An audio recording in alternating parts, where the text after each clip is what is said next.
하나님의 말씀은 매이지 아니하니라 그랬습니다. 여기서 그 매이지 않는다는 말은 하나님의 말씀은 투옥당하지 않는다는 뜻입니다. 이제 바울 사도가 선교지에서 하나님 나라의 복음을 전하다가 투옥당한 일을 같은 구절에서 언급하잖아요. 복음으로 말미암아 내가 죄인과 같이 매이는 데까지 고난을 받았다. 죄인과 같이. 이게 죄인이 아닌데 내가 죄인 취급을 당하고 그래서 나 지금 감옥에 갇혔어. 그렇지만 하나님의 말씀은 감옥에 갇히지 않는다. 투옥당하지 않는다. 가둬둘 수 없다는 뜻입니다. 하나님 말씀은 그 말씀이 가는 곳 어디든지 변화시킵니다. 변화시키는 능력이 하나님의 말씀에 있는 줄로 믿습니다. 사람을 변화시키고요. 그 변화된 사람을 통해서 세상을 변화시키죠. 기독교인은 그런 변화를 개인적으로 경험한 사람입니다.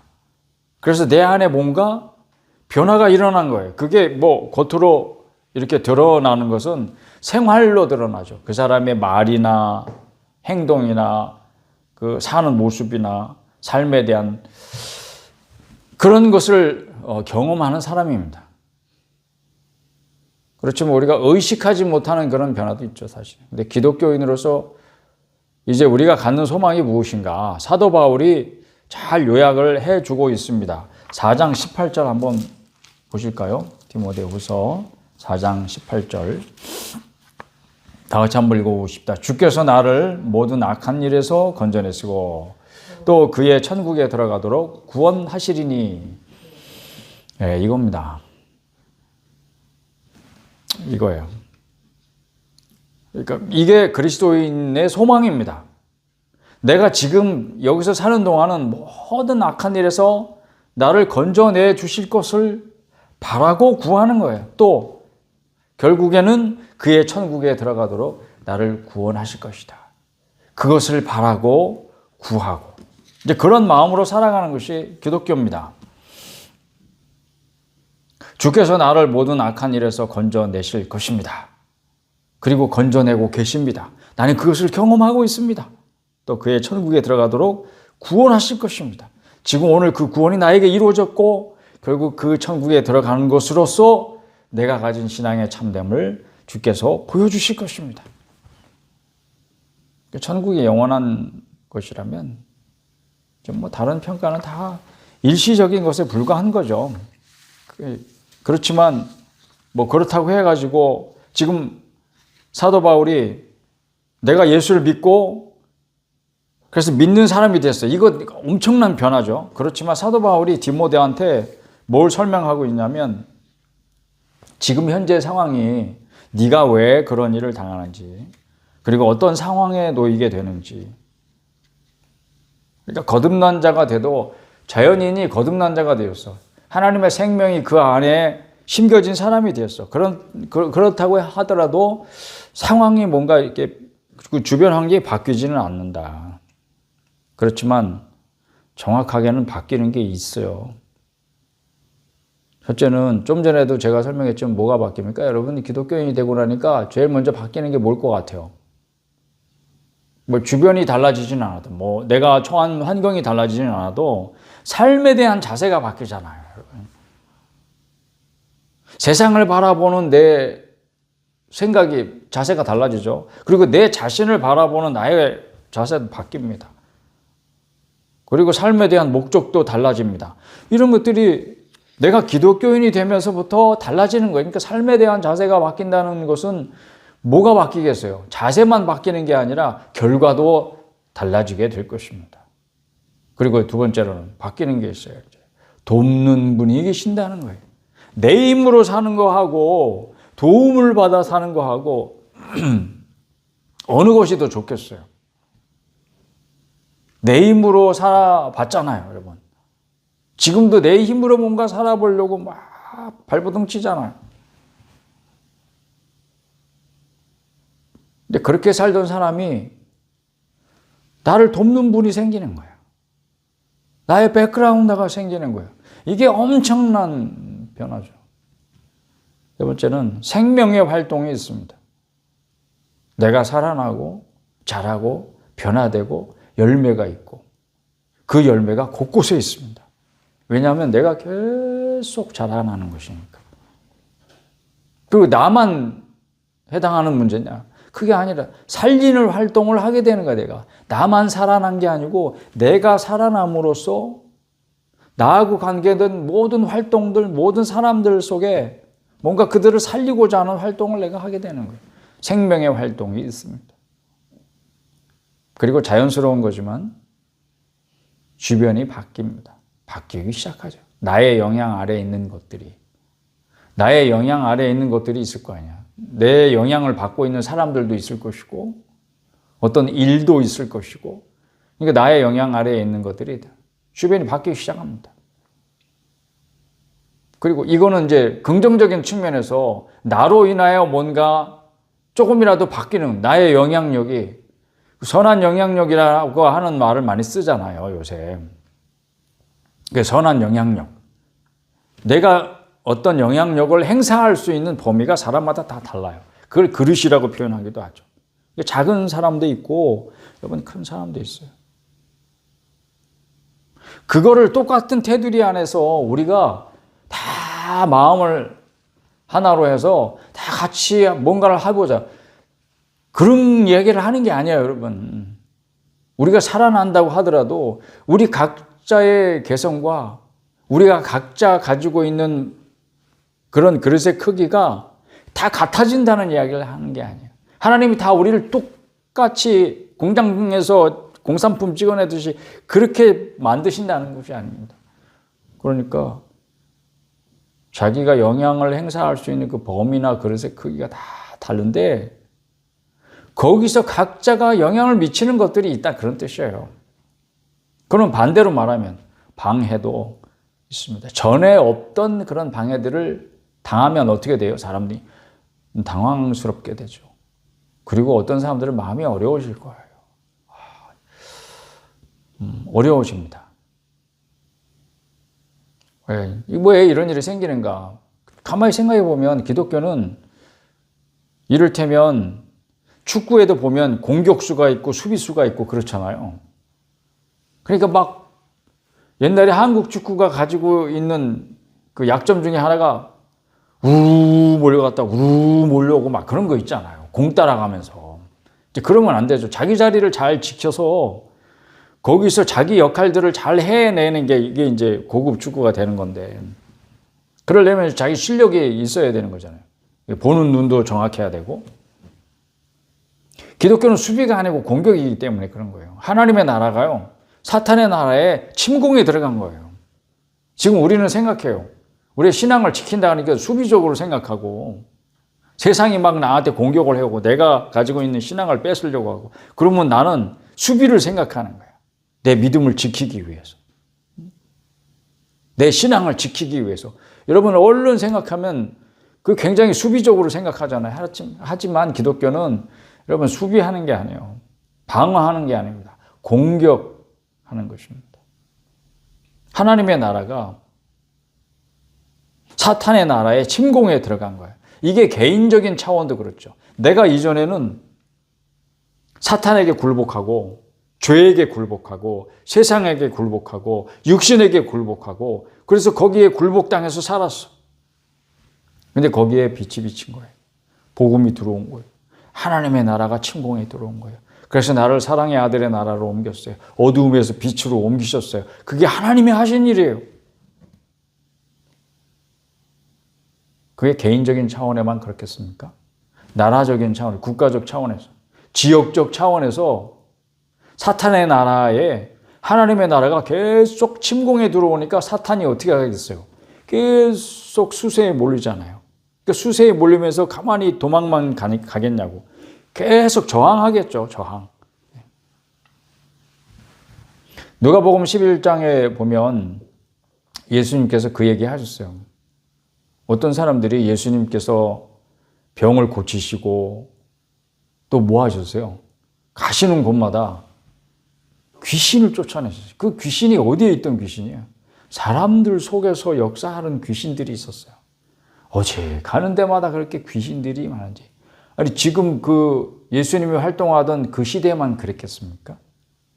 예수님이 계시던 그 동네만 예수님을 공격하려고 막 귀신들이 모여들었어요? 그게 아니겠죠. 그러니까 예수님이 와서 보니까 이 세상 사람들 속에 어떻게 하고 있는 거예요? 귀신들이. 들어가서 사람을 자기 수하 부리듯이 그렇게 부리고 있는 거예요. 괴롭히고 있는 거예요.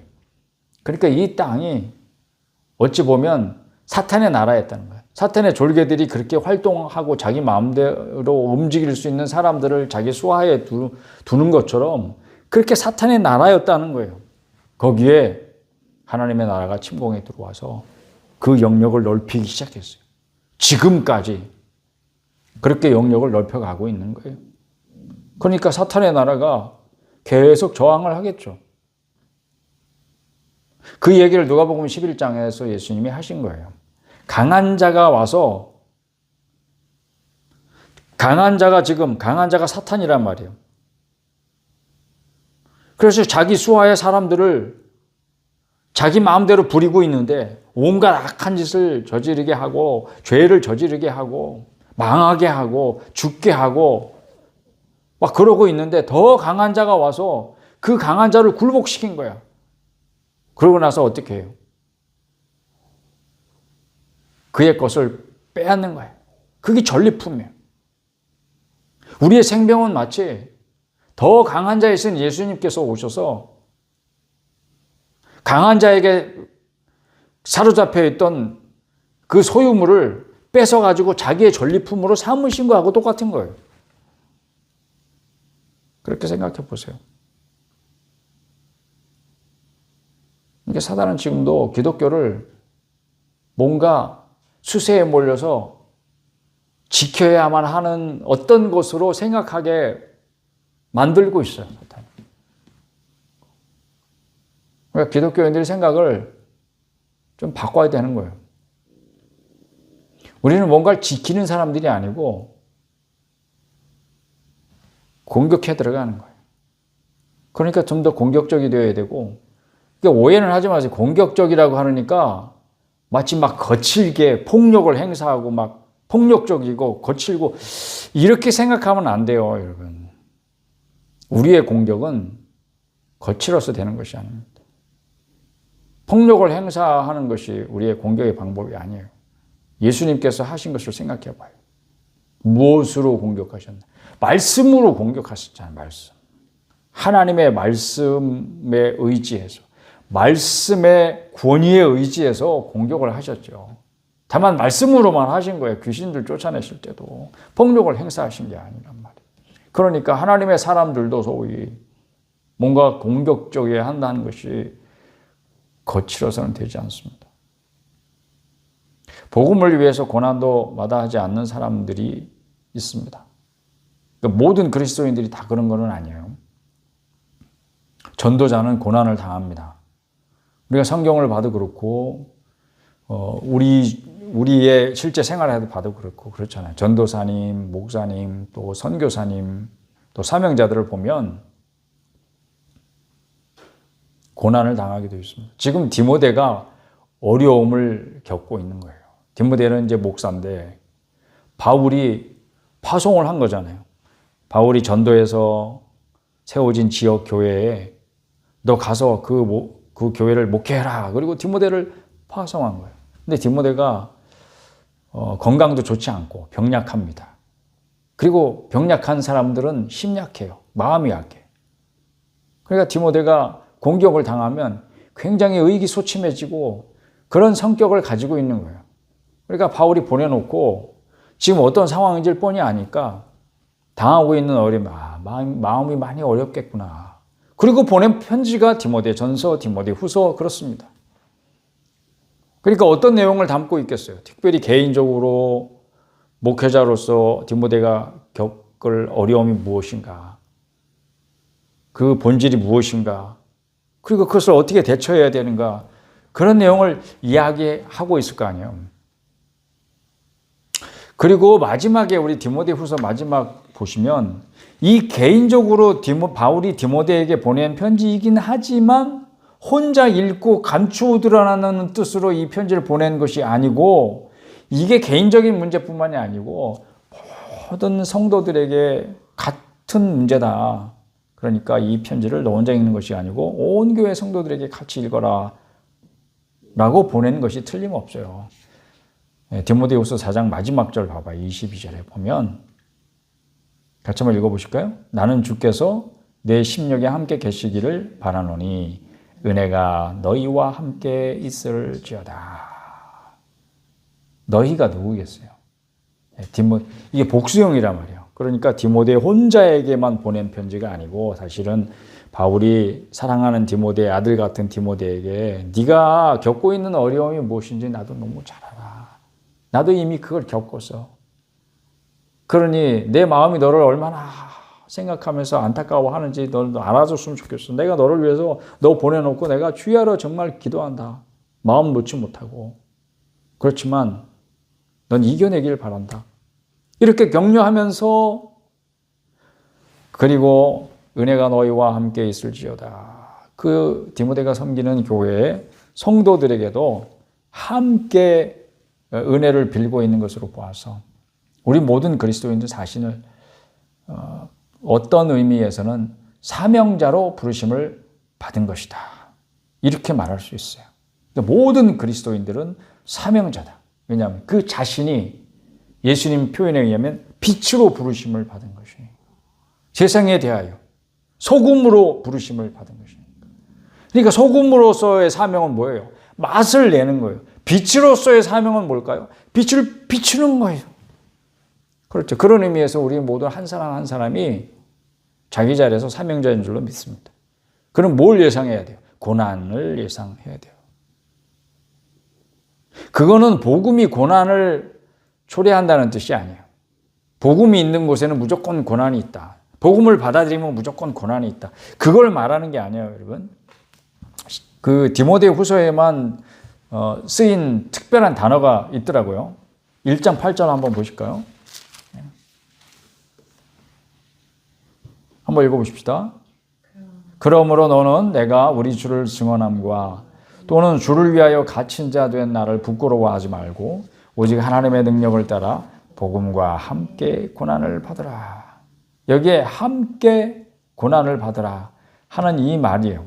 이 단어가 한 단어인데 이게 어디에도 또 쓰이고 있냐면 2장 3절에 한번 읽어보십시다. 2장 3절 시작. 너는 그리스도 예수의 좋은 병사로 나와 함께 고난을 받으라. 여기 함께 고난을 받으라가 헬라어 원어는 한 단어예요. 한 단어. 그러니까 그 두 개의 단어가 합쳐서 하나의 단어를 만들어져 있는데 함께 고난을 받다 하는 이 말이 신약성경 전체에서 오직 디모데 후서에만 쓰여 있는 단어예요. 이게 딱 두 번 나오는 단어입니다. 독특하죠? 함께 고난을 받아라. 이게 디모데에게 위로가 되었을까요? 복음과 함께 고난을 받는 거야. 너 그거 어려워하지 마라. 나와 함께 고난을 받는 거야. 나도 너와 같은 고난을 받았고 지금도 받고 있어. 너 알지? 그러니까 나와 함께 고난을 받는 거에 대해서 어려워하지 마라. 이런 거예요, 여러분. 그래서 함께 고난을 받아라 하는 것은 복음을 전하다 보면 반드시 고난이 온다 이런 뜻이 아니고 복음을 위해서라면 어떠한 고난도 기꺼이 받겠다 그런 뜻입니다. 그러면 예수 믿는 거는 뭐 복 받으려고 예수 믿는 건데 고난이 있으면 마음이 어렵지. 여러분 그렇지 않아요, 여러분. 기독교인들에서 고난 받는다고? 귀신 섬기면요 더 고난이래요. 그걸 전에 무당이었다가 이제 기독교를 개종해서 목사님 되신 분 지난번에도 소개해드렸잖아요. 김혜경 목사님이라고 단군교 교주 하시던 그분이. 그분 책에 보면 분명히 그렇게 나와 있어요. 귀신 섬기는 게 더 고난이래요.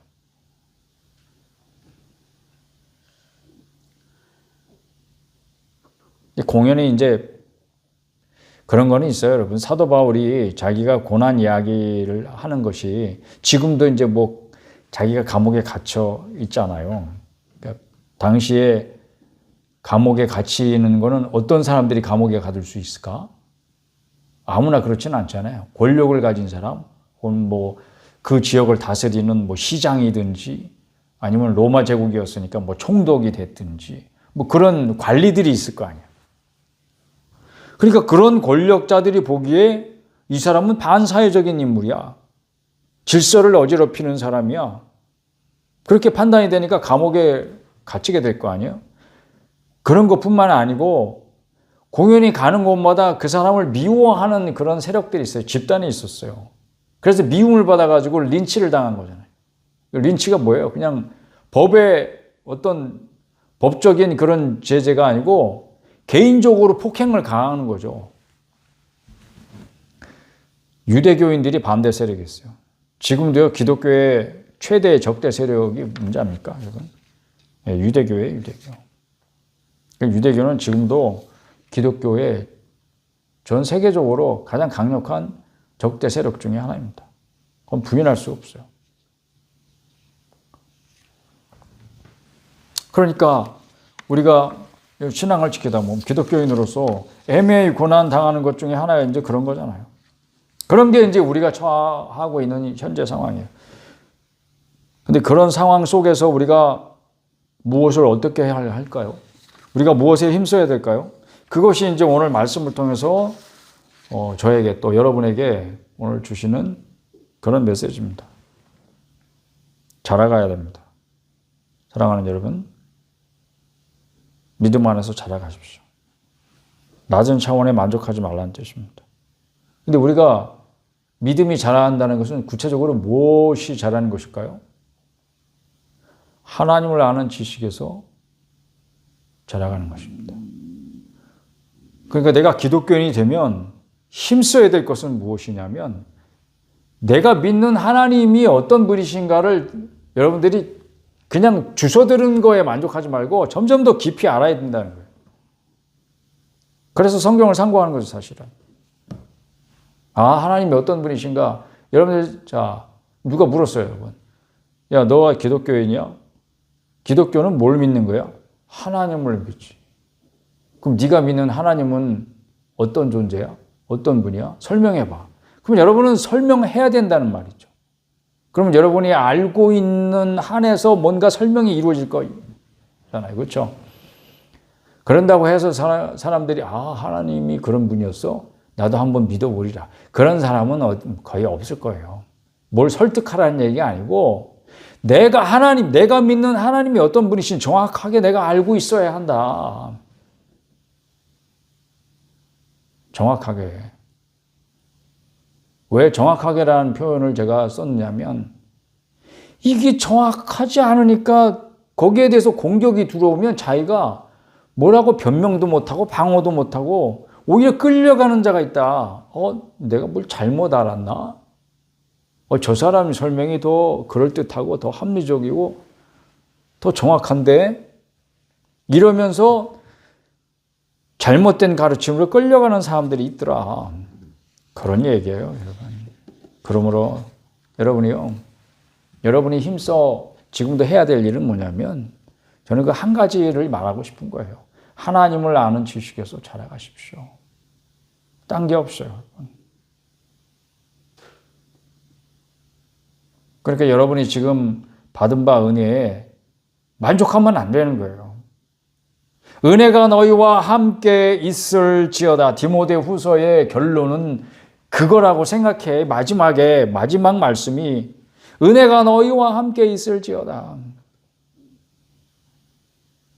여러분이 은혜 안에 머무시고 그리고 항상 그 은혜를 유지하는 방법은 뭐겠습니까? 지금까지 받은 은혜로 만족하지 않는 것입니다. 이게 유일한 길이에요. 여러분.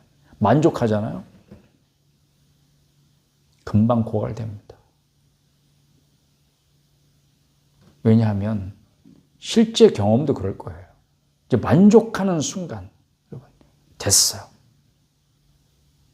그러면 더 이상 성장할 수 없어요. 잘하지 못합니다. 그리고 만족하잖아요. 그러면 그 안에서 더 잘할 수가 없다. 더 힘을 얻을 수 없어요. 그런데 그 틈을 알고 있는 원수는 공격이 바로 들어옵니다. 더 강력한 공격으로 우리를 방해합니다. 이겨낼 길이 없어요. 그러니까 더 깊은 차원이 있어요. 더 높은 차원이 있어요. 더 귀한 차원이 있어요. 그 은혜를 구하시기 바랍니다.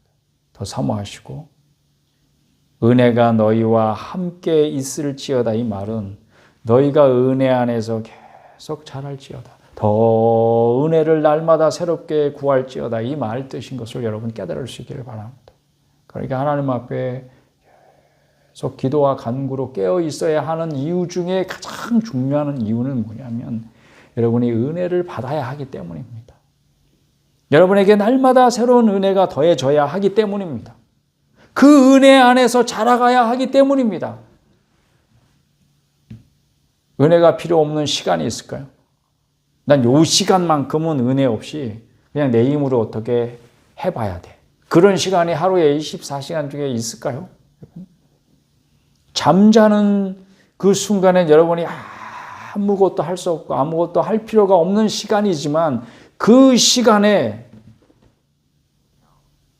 여러분의 몸은 뭔가 대사가 계속 이루어지고 있죠. 그 중에 어느 한 부분만 막혀도 여러분은 죽게 될 거예요. 여러분 잠자고 있는 중에 심장이 멎는다고 생각해 봐요.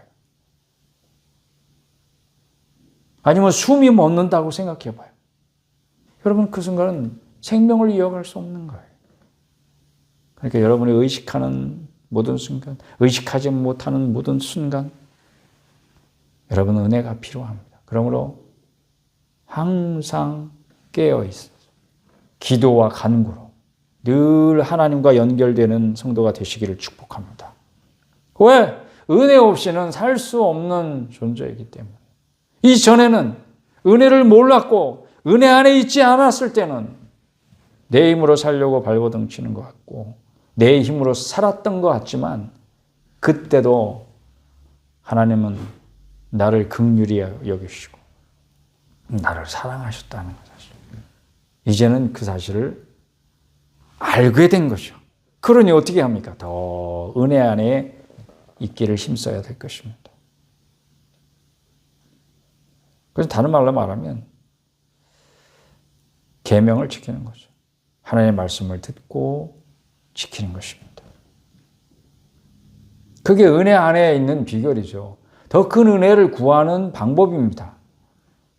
그리고 용기를 내십시오. 바울이 디모데에게 한 말이 그거예요. 용기를 내라. 비겁하지 마라. 하나님의 말씀을 듣고 지키는 사람이 되는 것이 진정한 복입니다. 진짜 복 있는 사람이 되는 것이 예수 믿는 사람이 되는 것입니다. 여러분 예수를 믿는 것이 진짜 복 받는 길인 줄로 믿으시기를 바랍니다. 누가복음 11장 이야기를 했지만 예수님의 말씀을 듣고 있던 사람 중에 어떤 여성분이 큰 소리로 이렇게 말한 거예요. 그 당시에 그 여자분들이 그렇게 막 많이 사람들이 모여 있는데 와가지고 이렇게 막 큰 소리를 내고 그런 시대 분위기인지 그건 잘 모르겠는데 그분은 굉장히 용감한 분이셨나 봐요. 말씀을 듣고 있다 이 여자분이 그런 소리로 큰 소리 그런 이야기를 하신 거예요. 당신을 뵌 태와 당신을 젖 먹인 그 젖이 참 복이 있다. 무슨 얘기예요? 당신의 엄마가 참 복 있는 여자구나. 그 이야기를 크게 한 거예요. 그러니까 예수님 말씀을 듣고 있다 보니까 참 저런 아들을 키운 엄마는 어떤 엄마인가? 그 엄마가 참 복이 있는 사람이구나. 그랬더니 예수님께서 오히려 하나님의 말씀을 듣고 지키는 사람이 복이 있는 사람이다. 이렇게 말씀을 하셨던 거예요. 어떤 사람이 하나님의 말씀을 듣습니까? 하나님의 은혜로 생명을 얻은 사람만이 하나님의 음성을 듣습니다. 그러니 생명을 얻고 거듭나서 하나님의 생명이 그 안에 심겨진 여러분이요. 날마다 하나님의 음성을 들을 수 있기를 축복합니다. 그리고 그 음성 들은 대로 순종하여서 살아가시기를 축복합니다. 그게 진짜 복받은 사람이에요. 그게 진짜 복입니다. 여러분, 어떤 여러분이 재물이 많거나 적거나 명예가 있거나 없거나 여러분들이 만족한 삶을 살거나 어쨌거나 원하는 삶을 살고 있든지 그렇지 않든지 상관없이 여러분이 늘 하나님 말씀을 듣고 그 말씀에 순종하여 지키는 사람이 되는 것, 이거 진짜 복인 줄로 믿으시길 바랍니다. 그리고요, 여러분 사람 말 다 믿지 마십시오. 그냥 저도 이제 포함해서 하는 말인데, 여러분 제 얘기를 들었다고 이기영 목사님이 그랬어. 그게 진리가 아닐 수도 있잖아요, 여러분. 그러니까 사람이 어떻게 말하는 거 다 믿지 마시고, 설교도 그렇고 책도 그렇고 여러분이 뭘 주워 들었다고 해가지고 오늘 제 설교를 포함해가지고 누가 뭐라고 그랬다고 해가지고 그거를 그냥 액면 그대로 받아들이고 그걸 지켜서 살아라는 게 아니에요. 그러면 내가 하나님인게 다 믿지 말고 과연 그런가? 하고 여러분이 성경을 직접 읽고 생각하십시오. 그래서 여러분이 읽은 성경에 비추어서 그 사람 말을 판단하고 그 사람의 말을 계속 따를 것인지 아닌지 생각하셔야 됩니다. 제가 최근에 한 분의 유튜브 구독을 끊었습니다. 이유는 간단해요. 이 사람이 좀 뭔가 변했다, 변질됐다 라고 하는 게 자꾸 거슬렸기 때문에 더 이상 이 사람의 말을 듣고 있으면 안 되겠다. 그래서 구독을 끊은 분이 한 분 계십니다. 네, 목사님인데 그런 거예요, 여러분. 처음에는요 순수함이 좋았어요. 그냥 딴 얘기 안 하는 게 좋았어요. 근데 사람은 진짜 간사한 존재인 것 같아요. 하나님의 은혜로 뭔가 구원을 받은 감격이 너무 커서 그 인생을 사로잡았어. 막 불 붙는 것 같았어요. 그렇지만 그 불은 오래가지 않아요. 식게 돼요. 식은 이후에는 어떻게 될 것인가. 사람이 점점 거만해지는 것 같고 자기 소리가 많이 들어가는 것 같고 자기 주관이 많이 들어가는 것 같고 이렇게 변질되는 게 느껴지는 거예요. 그러면 어떻게 해요? 여러분들 빨리 차단해야 돼. 그럴 때는 뭐 욕하고 뭐 그럴 것도 없어. 그게 내 모습이야. 그게. 그러니까 누구 비난하고 욕하고 그래봐야 자기 얼굴에 침 뱉기야. 그러니까 조용히 끊는 거죠. 그래서 우리는 성경을 읽는 것이 자기 신앙을 지키는데도 매우 필수적인 노력이야. 쓰고 분투 노력해야 되는 것 중에 하나가 이런 거예요. 과연 그런가? 그리고요, 잘 모르겠으면 침묵하세요. 어떤 편이든 성급하게 속하지 마세요.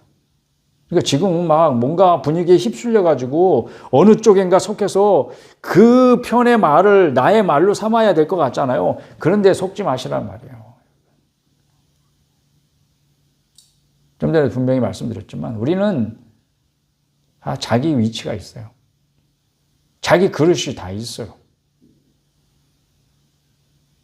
그러니까 자기 자리가 어디고 자기 위치가 무엇인지는 하나님의 말씀을 듣고 그 말씀에 순종해 가는 것이에요. 그게 각자가 다 다르단 말이에요. 같은 소리를 내야 되는 게 아니에요. 그거는 세상의 논리라고. 한 사람이라도 더 붙어서 세력화해가지고 그래서 힘을 발휘해가지고 상대편을 꺾어야 그게 이기는 게 아니라고. 그건 기독교가 아니에요. 기독교식은 그렇게 되지 않았어요. 여러분, 그렇게 되는 순간 기독교가 타락의 길로 가는 것이 우리가 기독교 역사를 보면서 분명히 보이잖아요. 그거 알잖아요. 그러니 여러분, 어떤 편이든지 너 우리 편이야? 아니야? 빨리 말해. 막 누군가 종주목을 대면서 너는 어느 쪽 편이야? 그런다고 해가지고 당황하지 마세요. 내가 어느 편인가 속해야 되는 것인가? 지금 그런 생각도 하지 마세요. 잘 모르겠으면 침묵하세요. 왜? 하나님이 말씀 안 하셔서 내가 잘 모르는 거야, 지금 상황이. 하나님이 그것에 대해서 말씀을 안 하셨어. 그럼 어떻게 해야 돼? 기다려야지. 침묵하면서. 그게 하나님이 우리가 신앙이 영적으로 자라가는 데 있어서 굉장히 우리를 훈련시키는 중요한 훈련 과정 중에 하나예요. 침묵하게 하고 기다리게 하고. 세상이 기다려주지를 않습니다. 세상이 어느 편인가를 속하기를 요청합니다. 요구하고 있습니다. 그러면 하나님보다 세상이 더 큰 거예요. 여러분은 하나님을 섬기는 사람이 아니고 세상을 섬기는 사람이 되는 거예요. 그렇게 할 겁니까, 여러분? 여러분이 기독교인이면서 세상을 섬기는 사람이 될 수 있을 것 같아요? 그게 모순이에요. 그 말이 안 되는 거예요. 우리는 하나님을 섬기는 사람이에요. 세상을 섬기던 사람이 하나님을 섬기던 사람이 되었어요. 그런데 여전히 세상을 섬기겠다고? 시대 정신을 섬기겠다고? 그게 말이 아닌 거예요. 여러분은 여전히 그러면은 세상을 섬기는 사람이고 육에 속한 사람에 불과한 거예요. 하나님을 섬기는 사람이 되었다는 것은 거짓말에 불과한 것입니다. 때가 되면 밝히 알리시는 때가 있어요. 그러므로 여러분, 하나님 말씀대로 살면요, 어떤 고난이 있어도 다 이겨냅니다. 이게 기독교예요. 그리고 그게 기독교인 된 유일한 증거예요. 다 이겨낼 수 있습니다. 유행하는 시대 정신에 마음을 주지 마세요. 이게 오늘 디모데에게 주는 바울의 교훈이기도 하고, 하나님이 디모데 후서를 통해서 저희 입술의 말씀을 증거하는 이 모든 말씀을 듣고 있는 여러분에게 주시는 하나님의 메시지입니다.